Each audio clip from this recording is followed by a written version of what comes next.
ಪ್ರಧಾನಮಂತ್ರಿ ನರೇಂದ್ರ ಮೋದಿ ಇಂದು ಅಯೋಧ್ಯೆ ಭೇಟಿಯಲ್ಲಿ 15,700 ಕೋಟಿ ರೂಪಾಯಿಗಳ ಮಹತ್ವದ ಯೋಜನೆಗಳಿಗೆ ಚಾಲನೆ ನೀಡಿದರು.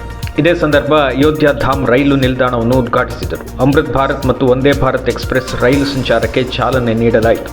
ಅಯೋಧ್ಯೆಯಲ್ಲಿ ನೂತನವಾಗಿ ನಿರ್ಮಾಣಗೊಂಡ ಮಹರ್ಷಿ ವಾಲ್ಮೀಕಿ ಅಂತಾರಾಷ್ಟ್ರೀಯ ವಿಮಾನ ನಿಲ್ದಾಣವನ್ನು ಲೋಕಾರ್ಪಣೆಗೊಳಿಸಿದರು. ನಂತರ ಅಯೋಧ್ಯೆಯಲ್ಲಿ ನಡೆದ ಸಾರ್ವಜನಿಕ ಕಾರ್ಯಕ್ರಮವನ್ನು ಉದ್ದೇಶಿಸಿ ಮಾತನಾಡಿ, ವರ್ತಮಾನದಲ್ಲಿ ಭಾರತವು ಪ್ರಗತಿಯ ಉತ್ಸವವನ್ನು ಆಚರಿಸುತ್ತಿದೆ. 21ನೇ ಶತಮಾನದಲ್ಲಿ ಭಾರತವು ವಿಕಾಸ ಮತ್ತು ಭವ್ಯತೆಯಲ್ಲಿ ಮತ್ತಷ್ಟು ಎತ್ತರಕ್ಕೆ ಏರಲಿದೆ ಎಂದರು. ಬೀದಿ ವ್ಯಾಪಾರಿಗಳ ಆತ್ಮನಿರ್ಭರ್ ನಿಧಿ PM ಸ್ವನಿಧಿ ಯೋಜನೆಯು ದೇಶಾದ್ಯಂತ 57 ಲಕ್ಷಕ್ಕೂ ಹೆಚ್ಚು ಬೀದಿ ವ್ಯಾಪಾರಿಗಳಿಗೆ ಪ್ರಯೋಜನವನ್ನು ನೀಡಿದೆ ಎಂದು ವಸತಿ ಮತ್ತು ನಗರ ವ್ಯವಹಾರಗಳ ಸಚಿವ ಹರ್ದೀಪ್ ಸಿಂಗ್ ಪುರಿ ಹೇಳಿದ್ದಾರೆ. ಯೋಜನೆಯ ಫಲಾನುಭವಿಗಳಲ್ಲಿ 45% ಮಹಿಳೆಯರು ಮತ್ತು 72% ದುರ್ಬಲ ವರ್ಗಗಳಿಗೆ ಸೇರಿದವರು ಎಂದು ಅವರು ತಿಳಿಸಿದ್ದಾರೆ. ರಾಜ್ಯದಲ್ಲಿ ಕೋವಿಡ್ J1 ರೂಪಾಂತರಿ ಸೋಂಕು ಹೆಚ್ಚಳವಾಗುತ್ತಿದ್ದು, ಕೊರೋನಾ ಆತಂಕದ ಹಿನ್ನೆಲೆಯಲ್ಲಿ ಮತ್ತೆ ರಾಜ್ಯದಲ್ಲಿ ಲಸಿಕೆ ಅಭಿಯಾನಕ್ಕೆ ಚಾಲನೆ ನೀಡಲಾಗುತ್ತಿದೆ.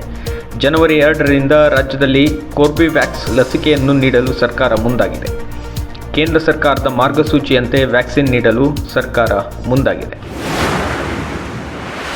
ಮೈಸೂರು ತಾಲೂಕಿನ ವರುಣಾ ಗ್ರಾಮದಲ್ಲಿ ಒಳಚರಂಡಿ ಕಾಮಗಾರಿ ವೇಳೆ 11ನೇ ಶತಮಾನಕ್ಕೆ ಸೇರಿದ 2 ಜೈನ ಶಿಲ್ಪಗಳು ಪತ್ತೆಯಾಗಿವೆ.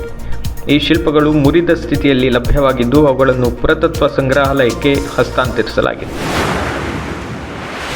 ಮುಂಬೈನ ವಾಂಖೆಡೆ ಕ್ರೀಡಾಂಗಣದಲ್ಲಿ ನಡೆಯುತ್ತಿರುವ 2ನೇ ಮಹಿಳಾ ಏಕದಿನ ಕ್ರಿಕೆಟ್ ಪಂದ್ಯಾವಳಿಯಲ್ಲಿ ಟಾಸ್ ಜಯಿಸಿದ ಆಸ್ಟ್ರೇಲಿಯಾ ತಂಡ ಬ್ಯಾಟಿಂಗ್ ಆಯ್ದುಕೊಂಡಿದೆ. ಗುರುವಾರ ನಡೆದ ಪ್ರಥಮ ಏಕದಿನ ಪಂದ್ಯವನ್ನು ಆಸ್ಟ್ರೇಲಿಯಾ ತಂಡ 6 ವಿಕೆಟ್ಗಳಿಂದ ಜಯಿಸಿತು.